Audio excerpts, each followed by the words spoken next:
Ar-Razzaq, the perpetual provider. A person has just been laid off and they're walking out of the meeting with their boss absolutely content. Does that sound impossible? If you wake up safe and sound with good health and enough to get through the day, you're already been given every worldly thing you could ask for. And yet, He continues to give you more. If you want more money, this is the name of Allah that you should use often. Allah calls Himself Ar-Razzaq, the perpetual provider. And it comes in one place in the Quran. Allah subhanahu wa ta'ala says, وَمَا خَلَقْتُ الْجِنَّ وَالْإِنسَ إِلَّا لِيَعْبُدُونَ مَا أُرِيدُ مِنْهُم مِّن رِزْقٍ وَمَا أُرِيدُ أَن يُطْعِمُونَ إِنَّ اللَّهَ هُوَ الرَّزَّاقُ ذُو الْقُوَّةِ الْمَتِينَ. Now, reflecting on the names of Allah as they appear in the Quran is an incredible exercise and a powerful avenue of contemplation. Allah subhanahu wa ta'ala says, translating this verse, that He didn't create us because He wants anything from us. We don't benefit Him at all. Allah says, I didn't only created mankind and the jinn except to worship me. I don't want from them food and I don't want from them any provision. And in the hadith of Abu Dhar, the Prophet ﷺ says that Allah subhanahu wa ta'ala said, O my servants, you won't be able to benefit me, and you won't be able to harm me, to harm me. In fact, if the first of you and the last of you, and the jinn of you and the human of you had the most righteous heart, that wouldn't increase in my dominion anything. And if the first of you and the last of you, and the human of you and the jinn of you had the most wicked hearts, that would not take away from my dominion anything. The hadith is in Muslim. So the Prophet ﷺ is telling us that Allah subhanahu wa ta'ala is saying that Allah doesn't benefit from our worship. Allah doesn't benefit from, we don't benefit Him and we don't harm Him. Allah doesn't want provision from us. Allah says, I'm the one who provides for you. I don't want any provision, nor do I want them to feed me, Allah says. And then in the next verse He says, verily, inna Allah huwa razzaq. Allah is the provider, dhul quwwa and al-mateen. Now, Allah subhanahu wa ta'ala says, inna Allah huwa razzaq, Allah is al-razzaq, dhul quwwa and al-mateen. So Allah mentions His name al-razzaq, and then He mentions an attribute, and then He mentions another name. What is the attribute? The attribute is the possessor of strength, dhul quwwa.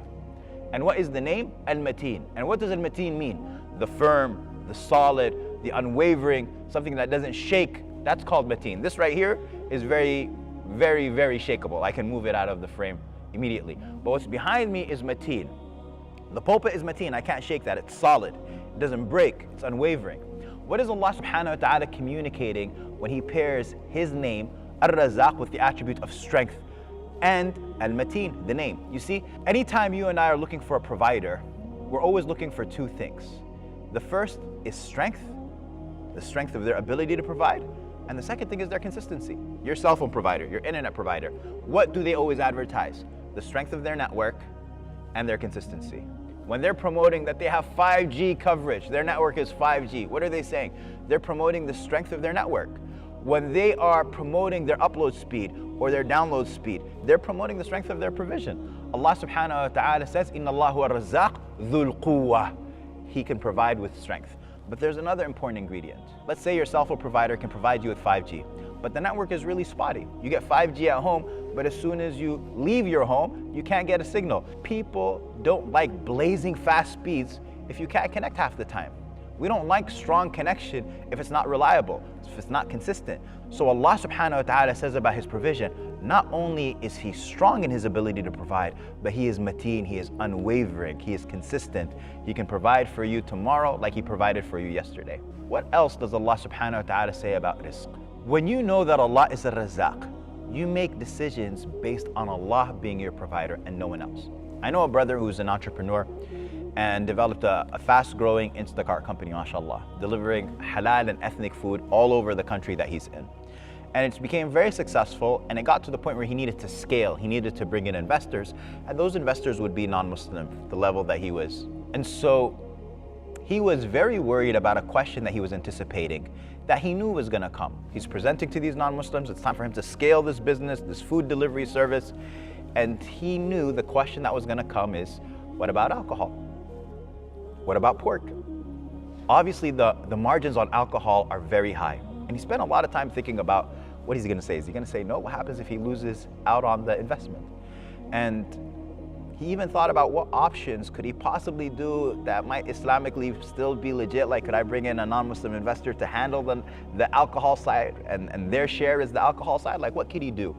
Finally, after discussing with his family, and they all said no, and when the guy finally met with the investor asked him the question, what about alcohol? And so our brother After thinking about it for such a long time, he said no. And do you know what the investor said when he said no? Okay. And he moved on to the next question. He said, I had built up this thing to be so big in my head, but when I presented it and I simply said no to the investor moved on. He didn't care. You know why? Because the investor cares about making money. And so if you think your business and you know your market better, if you think that they're going to respond better and our business is going to grow by you not selling alcohol, then that's fine. And he moved on. But our brother, he said, imagine if out of fear, the imaginary fear of losing out on an investment, I had said yes, I would have been selling alcohol all over the country. Allah subhanahu wa ta'ala says, الشيطان يعيدكم الفقر ويأمركم بالفحشاء. Allah says, Shaitan promises you poverty. He threatens you with poverty and he commands you to do that which is indecent. And Allah subhanahu wa ta'ala promises you forgiveness from him and his bounty. Al-Hasan al-Basri, he said, I read in over 90 places in the Quran that Allah subhanahu wa ta'ala decreed provision and that he secured it. And I read in one place in the Quran that Shaitan promises poverty. So we doubted the statement of the truthful in over 90 places and we believed the statement of the liar in one. But I want you to also think about something, that rizq is not just money. The Prophet ﷺ, he outlines in an amazing hadith, and it's a hadith honestly that we should memorize. It's a hadith that we should share with our family members, our friends. Rasulullah ﷺ, in the hadith that's reported by At-Tirmidhi, he says, Man asbaha minkum aminan fi sirbihi, whoever of you wakes up safe in their dwelling, mu'afan fi badinihi, healthy in their body, yamliku quta yawmihi, they have enough sustenance for the day, فَكَأَنَّمَا حِيزَتْ لَهُ الدُّنْيَا, it's as if the entire world is rolled out for them. So what are the blessings that the Prophet ﷺ mentions in this hadith? There are 4 blessings. Number 1, the first one is, if you woke up today.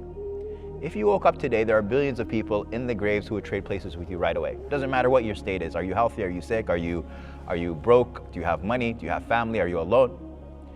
Billions of people would trade places with you. The Prophet ﷺ was once walking by a grave, and the hadith was authenticated by Shaykh Al-Albani, may Allah have mercy on him. He said to his companions, 2 rak'ahs that one of you prays without thinking much of it is more beloved to the person in this grave than the rest of your dunya.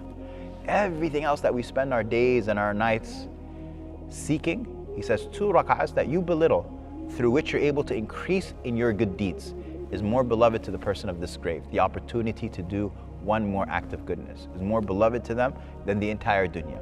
So number 1, if you woke up awake. Number 2, you are safe. You know, the lack of safety makes the wealthiest people turn into refugees, having to start their lives, pick up their pieces from all over. Number 3, healthy in your body. What would you trade your health for?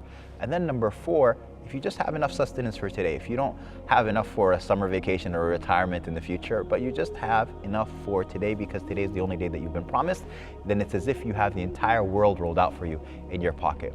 So recognize from this name, our takeaway from Ar-Razzaq is that Allah subhanahu wa ta'ala is the ultimate provider, but also that rizq is not just money.